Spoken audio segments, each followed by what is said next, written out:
Assalamualaikum. Today is our first lecture for class 10 for the subject of biology, and we are starting with chapter number 10, gaseous exchange. जैसे हम ये chapter start करते हैं, सबसे पहले हमारे पास एक जर्नल हम सोचें तो गैसेस एक्सचेंज क्या है कि अगर हम लिविंग ऑर्गेनिज्म है, हम लोग अपनी ऑक्सीजन लेते हैं फ्रॉम सराउंडिंग टू रेस्पायर। हम ब्रीदिंग के लिए, सांस लेने के लिए हम क्या करते हैं, अपनी सराउंडिंग से एयर को इनटेक करेंगे जो हमारी बॉडी यूज करेगी, और एट द एंड रिजल्ट हमारे पास क्या कार्बन डाइऑक्साइड रिलीज होगी outside the from our body to the outer environment. सबसे पहले क्या है, एक वर्ड है सेलुलर रेस्पिरेशन।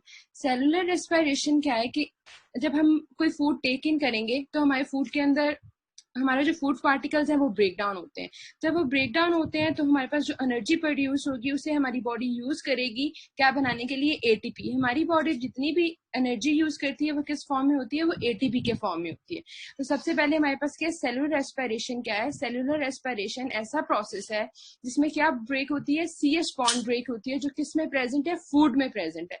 और ये सीएच बॉन्ड ब्रेक कैसे होती है, by the process of oxidation and reduction. जब ये सीएच बॉन्ड ब्रेक होगी जो किसमें प्रेजेंट है, फूड में, तो हमारी बॉडी क्या प्रोड्यूस करेगी, एनर्जी। उस एनर्जी को हम किस में कन्वर्ट कर देंगे, एटीपी। एटीपी हमारी बॉडी की क्या है, बॉडी करेंसी है, एनर्जी करेंसी है, जिसे हमारी बॉडी यूज करती है। सारे प्रोसेस हमारी बॉडी में अगर हम चल रहे हैं, कोई भी एक्टिविटी परफॉर्म कर रहे हैं, तो जो एनर्जी रिक्वायर्ड है वो किस फॉर्म में होगी, वो एटीपी की फॉर्म में यूज होगी। अब यहाँ हमारे पास दो तरह की रेस्पिरेशन होती हैं। एक हमारे पास होती है एरोबिक और एक हमारे पास होती है एनारोबिक रेस्पिरेशन। तो जो एरोबिक रेस्पिरेशन है वो क्या होती है, in the presence of oxygen, और जो एनएरोबिक रेस्पिरेशन है वो क्या होती है, in the absence of oxygen, जो आगे फर्दर क्या कैरी ऑन क्या करती है, फर्मेंटेशन प्रोसेस। तो हमारे पास जो एरोबिक रेस्पिरेशन है, इसमें हम लोग क्या यूज करते हैं, इसमें हमारी बॉडी या किसी भी ऑर्गेनिज्म की बॉडी क्या यूज कर रही होती है, ऑक्सीजन यूज करती है, और इसमें क्या होता है, कंप्लीट ऑक्सीडेशन होती है किसकी, फूड की। सबसे पहले क्या है, सेलुलर रेस्पिरेशन हमारे पास ऐसा प्रोसेस है जिसमें सीएच बॉन्ड जो किसमें प्रेजेंट है, फूड में, वो ब्रेक डाउन होगी, एनर्जी प्रोड्यूस होगी, और उस एनर्जी को हमारी बॉडी किसमें कन्वर्ट करेगी, एटीपी में कन्वर्ट करेगी। और हमारे पास कौन सी रेस्पिरेशन हो रही है, एरोबिक रेस्पिरेशन में हम क्या कह रहे हैं कि कंप्लीट ऑक्सीडेशन हो रही है, कंप्लीट ऑक्सीडेशन हो रही है। और जो हमारे पास एनारोबिक होती है उसमें फर्मेंटेशन होती है, और वो एब्सेंस ऑफ ऑक्सीजन में होती है। The carbon dioxide and water they are produce in the process. मतलब हमारे पास जो एनारोबिक में है, हम लोग यूज क्या कर रहे हैं, ऑक्सीजन यूज कर रहे हैं, लेकिन एट द एंड रिजल्ट हमारे पास प्रोड्यूस क्या होता है, carbon dioxide and water. The organism get the oxygen which is needed for the cellular respiration from the environment and provided to their cell. किसी भी ऑर्गेनिज्म को जो सेलुलर रेस्पिरेशन के लिए जो ऑक्सीजन चाहिए वो कहाँ से रिसीव कर रहा होता है, अपनी एनवायरनमेंट से। एनवायरनमेंट से रिसीव करने के बाद वो कहाँ जाती है, सेल के अंदर।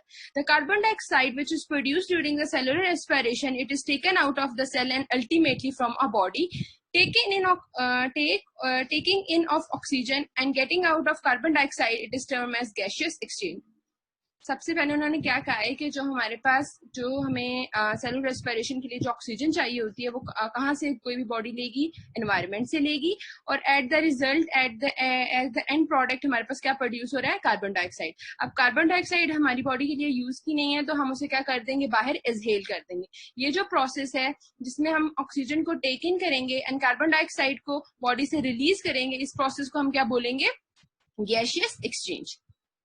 The term breathing, it is used for the process through which animals take in oxygen in their body and get oxygen from it and give out air to get rid of carbon dioxide. सबसे पहले अब हमारे पास यहाँ दो word use हो रहा है, एक हमारे पास क्या है, ब्रीदिंग है, और एक हमारे पास है रेस्पिरेशन। तो ब्रीदिंग क्या होता है कि ब्रीदिंग इन्होंने कहा है कि जनरल प्रोसेस है जिसमें आप क्या कर रहे हो, आप बॉडी सराउंडिंग में से आपकी बॉडी क्या ले रही है, एयर को इनटेक कर रही है। मतलब आप एयर को क्या अपनी बॉडी में लेके जा रहे हो, और आप उस एयर से क्या हमारी बॉडी क्या एब्जॉर्ब कर रही है, ऑक्सीजन एब्जॉर्ब करिए। लेकिन एट द एंड रिजल्ट जब हमारी बॉडी ने ऑक्सीजन यूज कर ली, हमारे पास क्या प्रोड्यूस होगी, कार्बन डाइऑक्साइड। अब उस कार्बन डाइऑक्साइड को बॉडी क्या कर देगी, रिमूव कर देगी। तो ब्रीदिंग क्या है कि ब्रीदिंग ऐसा प्रोसेस है जिसमें हमारी बॉडी क्या लेके जाती है, इनटेक कर रही है एयर को, एयर में से एब्जॉर्ब क्या कर रही है, ऑक्सीजन, और बाद में हमारी बॉडी रिलीज क्या कर रही है, एयर रिलीज कर रही है। लेकिन अब क्या हमने गेट रिड होता है टू रिमूव, रिमूव हमने क्या करना है, कार्बन डाइऑक्साइड। इसी तरह जो हमारे पास रेस्पिरेशन है, रेस्पिरेशन क्या है कि हमारी जो बॉडी में एयर हमने एयर एब्जॉर्ब की, एयर में ऑक्सीजन है। अब ऑक्सीजन सेलुलर एक सेल के लेवल पे बॉडी के साथ एक्सचेंज कैसे होगी, वो हमें किस में पता चलेगा, respiration. The respiration it involve mechanical and biochemical process where the breathing it is a mechanical and physical process। मतलब हम लोग ऑक्सीजन ले रहे हैं, हमारी बॉडी टेक इन कर रही है, ये क्या है, फिजिकल फिनोमेना है। इस फिजिकल फिनोमेना को हम क्या बोल रहे हैं, ब्रीदिंग।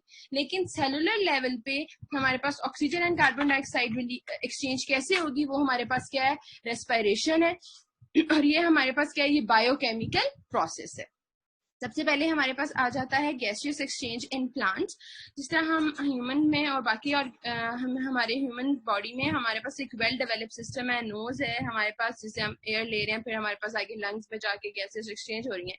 लेकिन प्लांट में ऐसा कोई स्पेसिफिक सिस्टम नहीं है। तो सबसे पहले क्या है कि प्लांट हैव नो ऑर्गन और system for the exchanges of gases with their environment. कि प्लांट्स के पास कोई ऐसा स्पेसिफिक कोई भी ऑर्गन या सिस्टम नहीं है जिससे वो क्या करेंगे, ऑक्सीजन को एनवायरनमेंट के साथ एक्सचेंज करेंगे।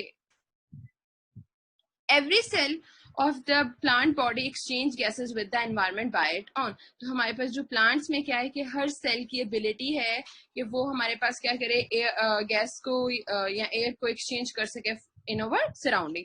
वैसे जो हमारे पास जर्नल जो प्लांट्स में बहुत पहले से पढ़ते आ रहे होते हैं कि लीव जो हमारे पास है वो हेल्प करते हैं ना गैसियस एक्सचेंज। लीव्स में भी कैसे कि they have a tiny pores, उन टाइनी छोटे छोटे पोर्स होते हैं, उन पोर्स को हम लोग क्या कह रहे होते हैं, स्टोमेटा कहते हैं, जो यूजुअली कहाँ प्रेजेंट होते हैं, एट द लोअर एपिडर्मिस। हमारे पास लीफ में दो सर्फेसेस होती हैं, एक ऊपर वाली होती है शाइनी वाली और एक नीचे होती है रफ वाली। तो जो ऊपर वाली लेयर है उसे हम कहते हैं अपर एपिडर्मिस एंड नीचे वाली को हम कहते हैं लोअर एपिडर्मिस। जो जनरली स्टोमेटा जो प्रेजेंट होते हैं वो कहाँ प्रेजेंट होते हैं, लोअर एपिडर्मिस में, लेकिन अपर सरफेस में भी प्रेजेंट होते हैं। इसके बाद जो हमारे पास जो यंग प्लांट्स होते हैं उनके जब स्टेम्स आते हैं वो ग्रीन कलर के जो यंग स्टेम्स होते हैं, उनके अंदर भी क्या है, क्योंकि जब प्लांट फॉर्म हो रहा होता है तो लीव्स नहीं होते जब उसकी ग्रोथ हो रही होती है। तो जो यंग स्टेम्स होते हैं उनपे भी क्या होता है, स्टोमेटा प्रेजेंट होते हैं जो हेल्प करते हैं in gaseous exchange of young plants. तो plants have no organ and system for their exchange of gas. लेकिन जो जर्नली जो गैसेस एक्सचेंज हो रही होती है वो किसके थ्रू हो रही होती है, स्टोमेटा में। और स्टोमेटा कहाँ प्रेजेंट है, ऑन अ लीव और young stem. The gaseous exchange occur through the stomata. अब हमारे पास जो लीव है ना, जो लीव के इनर पार्ट है, जो inner cell of the leave जिसे हम क्या कह रहे हैं, मेसोफिल सेल्स कह रहे हैं, तो उसमें हमारे पास क्या होता है, एम्प्टी स्पेसेस होती हैं। उन एम्प्टी स्पेसेस को हेल्प जब हमारे पास एयर सराउंडिंग से इंटर होगी इन लीव थ्रू स्टोमेटा, स्टोमेटा के बाद वो कहाँ जाएंगे, वो एम्प्टी स्पेसेस में जाएंगे, या जिसे आप एयर स्पेसेस कह रहे हो। एयर स्पेसेस में फिर क्या है, गैसेस एक्सचेंज होंगी। ये इस डायग्राम में शो भी किया हुआ है कि ये हमारे पास स्टोमेटा की ओपनिंग है। स्टोमेटा पे ये सी शेप जो है ना, ये दो गार्ड सेल से बना होता है। तो स्टोमेटा यहाँ, ये स्टोमेटा से हमारे पास क्या है, ये हमारे पास एम्प्टी स्पेसेस है, यहाँ पे लीफ, यहाँ हमारे पास क्या है, गैसेस एक्सचेंज होंगी। इसके बाद हमारे पास अगर हमें पता है कि plant prepare their own food किस टाइम पे बनते हैं, ड्यूरिंग डे टाइम पे बनते हैं। और हमारे पास जो रात का टाइम होता है, क्योंकि सनलाइट नहीं होती तो हमारे पास फोटोसिंथेसिस का प्रोसेस स्टॉप हो जाता है। तो अगर हम लीव को देखते हैं तो लीव हमारे पास है दो तरह की सिचुएशन फेस कर रहा होता है। एक हमारे पास है ड्यूरिंग डे टाइम। अब डे टाइम में क्या हो रहा होता है कि मेसोफिल टिश्यूज हमारे पास कैरी ऑन क्या कर रहे होते हैं, दो प्रोसेस कैरी ऑन कर रहे होते हैं। एक तो हमारे पास क्या, फोटोसिंथेसिस का। फोटोसिंथेसिस में वो प्लांट क्या कर रहे हैं, अपना फूड को खुद प्रिपेयर कर रहे हैं। लेकिन इसके साथ ही हमारे पास क्या हो रहा है, सेलुलर रेस्पिरेशन भी। अब जो फूड प्रिपेयर कर लिए उसको क्या किसमें कन्वर्ट करना है, एटीपी में, एनर्जी में। तो वो किसके थ्रू हो रही है, रेस्पिरेशन। तो हमारे पास ड्यूरिंग द डे टाइम जो हमारे पास प्लांट है, प्लांट के जो लीव्स हैं वो दो प्रोसेस कैरी ऑन कर रहे होते हैं। एक हमारे पास कौन सा है, फोटोसिंथेसिस, और सेकंड हमारे पास प्रोसेस कौन सा है, रेस्पिरेशन।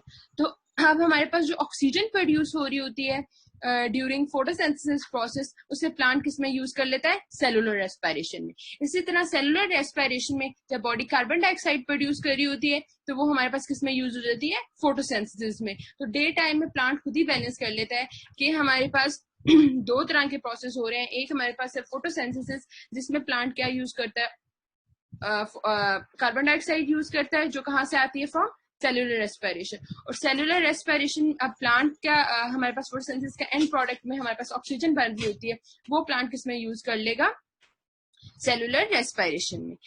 पर एट द नाइट टाइम हमारे पास क्या हो जाता है, एट ड्यूरिंग द नाइट एक दूसरी सिचुएशन आ जाती है हमारे पास नाइट टाइम की। तो नाइट टाइम में हमारे पास कोई फोटोसिंथेसिस का प्रोसेस नहीं हो रहा होता। तो मतलब अगर फोटोसिंथेसिस का प्रोसेस नहीं हो रहा होता है तो प्लांट अब क्या है, ऑक्सीजन प्रोड्यूस नहीं कर रही। तो प्लांट कहाँ से ऑक्सीजन एब्जॉर्ब करेगी, फ्रॉम आवर सराउंडिंग। मतलब कि रात के टाइम प्लांट ऑक्सीजन प्रोड्यूस नहीं करते, इसीलिए हार्मफुल होता है कि ट्रीज के पास जाना एट ड्यूरिंग नाइट टाइम। उस वक्त क्या है कि वो भी हमारी तरह कार्बन डाइऑक्साइड ही प्रोड्यूस कर रहे होते हैं, और वो कार्बन डाइऑक्साइड अगर हम इनहेल कर लेंगे तो हमें सफोकेशन हो जाएगी and ultimately it cause the death. इसके बाद आ जाता है हमारे पास, हमने ये तो बात कर ली कि हमारे पास जो यंग स्टेम्स हैं उनके पास स्टोमेटाज होते हैं, वो भी हेल्प कर रहे होते हैं एक्सचेंजेस ऑफ गैसेस। लेकिन स्टोमेटा सिर्फ यंग स्टेम्स पे होते हैं। जब स्टेम वुडी हो जाएगी, हार्ड मैच्योर ट्री जैसे जैसे बड़ा होगा, मैच्योर होगा, तो उसकी स्टेम भी क्या हो जाएगी, वुडी हो जाएगी। जब वुडी हो जाएगी तो फिर उसके स्टोमेटा हेल्प नहीं कर रहे इन गैसियस एक्सचेंज। एक हमारे पास सर्टेन टाइप्स के क्या है, पोर्स होते हैं, जिसको हम क्या कहते हैं, लेंटिसेल्स। अब वो लेंटिसेल्स कहाँ प्रेजेंट होते हैं, जो बाहर वाली लेयर है जिसे हम पार्क कहते हैं उसके ऊपर प्रेजेंट होते हैं।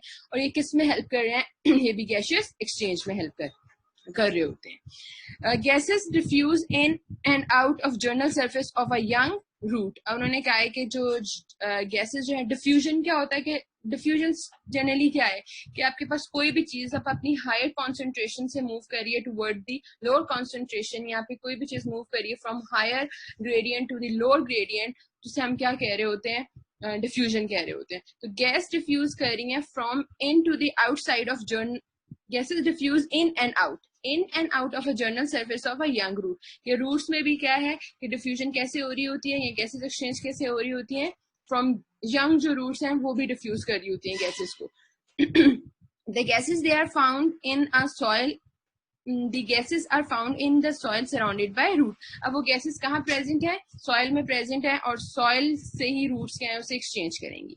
In aquatic plant get the oxygen dissolve in water and release carbon dioxide in water। के हमारे पास जो एक्वेटिक प्लांट्स हैं, एक्वेटिक प्लांट्स होते हैं वो प्लांट जो हमारे पास पानी में या तो पार्टली सबमर्ज होते हैं या पे कंप्लीटली सबमर्ज होते हैं। पार्टली सबमर्ज का प्रेजेंट है कि आधे पानी में प्रेजेंट होंगे और आधे प्रेजेंट नहीं होंगे, और जो कंप्लीटली सबमर्ज प्लांट होते हैं वो क्या होता है, जो कंप्लीटली पानी के अंदर रहते हैं।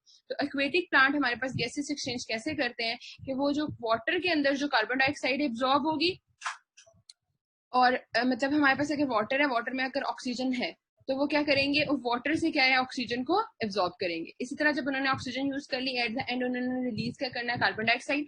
तो वो कार्बन डाइऑक्साइड भी रिलीज किस पे करेंगे, वाटर में। अगर हम जर्नली गो थ्रू करते हैं तो हमने क्या कहा है कि प्लांट्स का कोई स्पेसिफिक ऑर्गन नहीं है। प्लांट्स किसके थ्रू गैसेस एक्सचेंज करते हैं, स्टोमेटा के थ्रू। स्टोमेटा कहाँ प्रेजेंट है, lower epidermis and upper epidermis, लेकिन जनरली हमारे पास क्या है, लोअर एपिडर्मिस में। और उसके बाद स्टोमेटा के बाद हमारे पास गैसेस कहाँ जाती है, मेसोफिल टिश्यूज में, जो हमारे पास एयर स्पेसेस है, तो वहां हमारे पास गैसेस एक्सचेंज हो रही हैं। फिर हमने फर्दर कहा है कि लीफ फेसेस टू सिचुएशंस, एक डे टाइम पे और एक नाइट टाइम पे। डे टाइम पे उन्होंने कहा है कि सेलुलर रेस्पिरेशन एंड फोटोसिंथेसिस का प्रोसेस स्टेप बाय स्टेप एक दूसरे के साथ कैरी ऑन हो रहा होता है। तो हमारे पास वो जो कार्बन डाइऑक्साइड प्रोड्यूस हो रही होती है ड्यूरिंग द सेलुलर रेस्पिरेशन, वो फोटोसिंथेसिस में यूज हो जाएगी, और फोटोसिंथेसिस में जो ऑक्सीजन प्रोड्यूस हो रही होगी वो किसमें यूज हो जाएगी, सेलुलर रेस्पिरेशन में। और जो हमारे पास नाइट टाइम है उसमें ऑक्सीजन नहीं प्रोड्यूस होगी, और ऑक्सीजन कहाँ से प्लांट एब्जॉर्ब करेगा, थ्रू एनवायरमेंट, एब्जॉर्ब करेगा एनवायरमेंट से। इसी तरह हमारे पास वुडी स्टेम्स है, हमने क्या कह दिया, वो लेंटिसेल्स हैं, और लेंटिसेल्स भी किसमें कर रही हैं, गैसेस को हेल्प कर रही हैं एक्सचेंज होने में।